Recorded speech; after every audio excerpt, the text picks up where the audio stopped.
Morning, morning, morning. Good morning. Good morning to you. It's 15 minutes now to go to 7 o'clock as we take a look at the Caribbean's second Human Resource Summit, so to speak. But certainly it's an opportunity as a conference kicks off this week for us to be able to check in to see how it's going. Francis Wade is the founder of CaribHRForum and he joins us now. Good morning to you. Morning, how are you? I'm doing well. How are you doing? I'm fine. From here in cool Jamaica. In cool Jamaica, we are very hot Barbados at the moment. Now, this is the second year of this HR conference, HR forum. Tell us a little bit about it. I mean, this is the second. Tell us how did the first go? Sure. Well, the first was a gathering of some 1,350 HR professionals from around the region. We had about 75 speakers, and we got together for 3 days last September, spurred on by COVID, to do something different and to take advantage of the technology. Because as you know, we have lots of HR professionals in the region, some 23,000 on LinkedIn alone, but we're separated by water, by high costs of travel. So we never actually get together to meet as a community. So this is the first time the community was ever coming together at a scale, at a level, Yes. at which we could enjoy each other at hundreds of us at the same time. What's the objective here, though? What are you hoping to achieve? Well, last year we focused on HR putting itself first in terms of its development, because in most companies, HR and training budgets have been cut. But this year we focused on carving out a new Caribbean workspace, which is all about HR taking the lead in forming brand new companies, cultures, brand new ways of doing business, ways of treating employees, remote versus on-site work, ways of communicating online, all new because of COVID. And at some point in the next 18 months, companies are going to transition back, or let's say forward, into some new normal, and HR needs to take a leadership position in making that happen. And so you're pulling together minds and experiences from across the region to lend to shaping the way forward as well. So talk to us a little bit about who are some of the faces and voices and experiences that we'll be able to enjoy in this upcoming series. Sure. In our lineup, we have speakers all the way from Bermuda to Suriname, and all English-speaking points in between and a few Dutch. And our keynote speakers include Mariano Brown, who, as you know, was a president of a bank, a couple of banks here in Barbados, or there in Barbados. He was also a minister of government in Trinidad, and he actually has Bajan roots for those who know him. But he's one of our keynote speakers. Another keynote speaker is Audrey Hinchcliffe. She's a business owner here in Jamaica. She's, I think, 83 years old, and she's a powerhouse. Wow. Who started her own company, 3,000 employees, and has been benefiting from COVID because she has a janitorial company. So those are our couple of our two main speakers. But we have actually this year 63 speakers, panelists, keynotes, and a host of talent that's put time and effort together. They've sacrificed a great deal to be able to put together this conference and make their contribution. I'm trying to understand, because as you were speaking, we were sharing with folks as well the images of the different places. I'm seeing different flags, which almost suggests to me that each territory we saw would have its own conference in some way. Is that the way? Am I interpreting it correctly? That's how it used to happen in the past, right? So each territory has had conferences in the past. So HRMAB, which is one of our partners, the HR Management Association of Barbados, would typically have its own conference. And I've spoken at that conference a couple of times, and it would usually attract mostly folks from Barbados or nearby islands. The result of HRMAJ, HRMAB, HRMAT, BSHRM in Bahamas, there's one in Bermuda, one in Cayman, is that they were all separate and pretty small in scale and pretty expensive, as you could imagine. Yes. We actually have free registration, which sets us apart. Folks from anywhere in the region can join us without paying a penny. And the way we're able to do that is because we have a host of sponsors, and we have some of our our members, some of our attendees also purchase what's called an all access pass.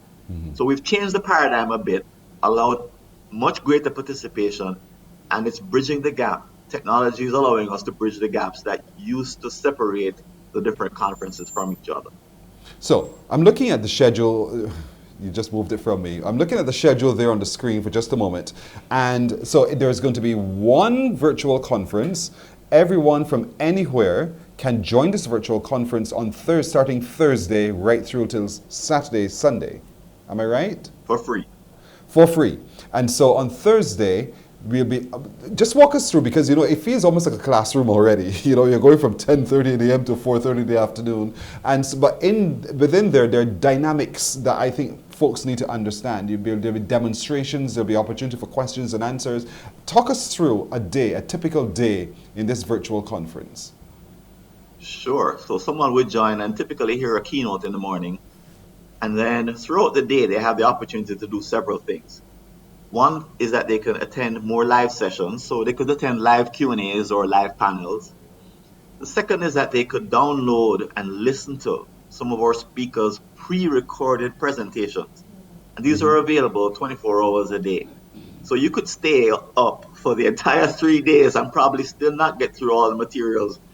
If you take no sleep, you probably still wouldn't get through all of the 50, 60 hours of content that's already stored waiting for folks to listen to. And then the third thing they could do is to join what we call hands-on hall. So our live presentations are in presentation hall, and we have a demo interactive gaming hall called hands-on hall, where people can, like I said, play games, use interactives that companies have created to learn on the spot, learn by doing, and also see some software demos from some of our vendors. The Caribbean employment space is challenged by a number of things. Contracts that are evolving, jobs that are closing out, and other new jobs are emerging.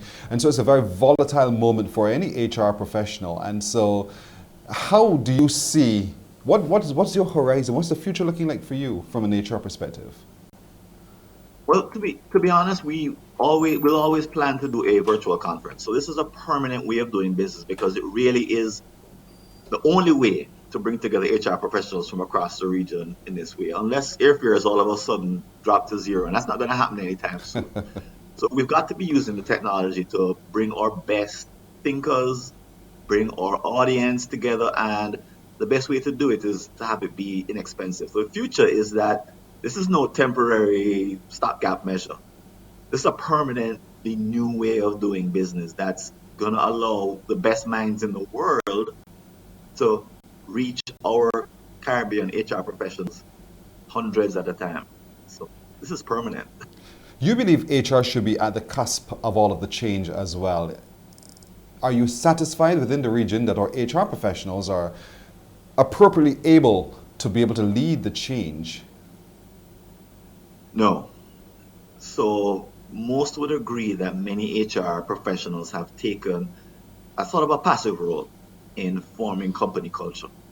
And the point of this conference is that because of COVID, there is a period of change must come. And that kind of period of change represents a unique opportunity that comes along once in a lifetime, definitely once in a career. There won't be another opportunity like this in our lifetime. So we're encouraging HR professionals to up-level their skills and lead the way, because many of the changes that need to be made are actually cultural. They have to do with learning, they have to do with upskilling, they have to do with changing the way work is done. And HR professionals are the ones who are the experts in this area. So you would go to the experts. I know some CEOs think they know better. They don't. But they should do more than consult their HR professional when it comes to designing the next 18 months. They should actually demand of their HR professionals that they lead the way and they get the tools, the mindset necessary to cause this transition to the new normal that we're talking about. It won't happen by accident. It's got to be designed, and we want to equip all of our attendees with all the tools that they need to lead in what will probably be the biggest shift in the last 100 years. But you're also up against fear. There's concern by the people who you lead that they're becoming very, very fearful of their future. They're seeing things happening around them and somehow they cannot make sense of it. So how do you see HR helping its employees make sense of it? There's a different kind of engagement that's emerging. You know, traditionally our Caribbean companies have been very top-down, where CEO would, or the managing director would come up with a bunch of stuff and then deploy it through HR. And HR would be a bit of the buffer between, you know, the most extreme leadership tendencies and the workforce. And HR would kind of soften things in between. We're advocating that HR, as I said, take the lead and actually shape the conversation with the CEO or managing director ahead of time to let him or her know what to expect, what can and cannot be done, and what the best way is to engage staff. Because the old ways of engaging staff, which was, as you know, looking over their shoulder and making sure they're actually doing the work. Yes. They're not working anymore. You can't do that in a COVID environment, in a remote working situation. Instead, you've got to engage staff. And HR, once again, are the best resource that companies have to get the training needed to engage staff in remote environments. So as a remote conference, we're pulling all the levers to engage our attendees, because our competition is not another conference overseas. Our competition is Facebook, LinkedIn, Instagram, whatever drama is happening next door that is interrupting your work because you're working from home. Is your kid being sick? It's all of the things that distract us from doing the kind of work we need to do in this COVID era. That's what we're fighting against. And we designed the conference so that people have lots of options, lots of things they can do at different times, not just sit back and listen to a presentation, but they can actually go use software, they can go network, they can talk to people, because we have networking setups where they can use their camera to meet individuals, expand their network. So there's multiple things that they can do at any one time and not get bored and not get distracted. Well, that's great. So it starts on the 16th, it runs until the 18th. It's a virtual conference. It's for everyone, or is it for everyone? It's for anyone can come. Absolutely. Okay. Any and everyone.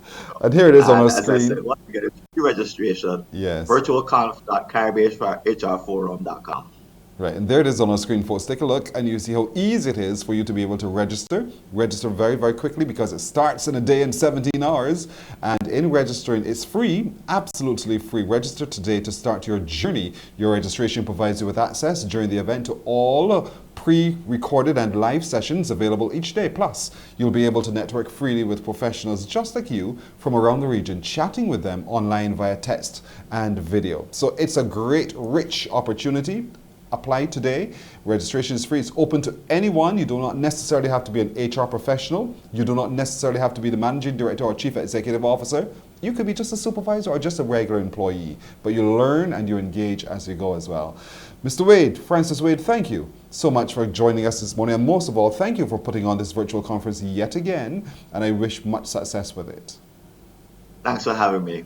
Take care. All the best. Likewise. Francis Wade, who is the founder of CaribHRForum. Remember, it starts on the 16th, runs until the 18th. You could be a part. We're taking a break here. When we come back, there's more on Morning Barbados. Morning, morning, morning. Good morning.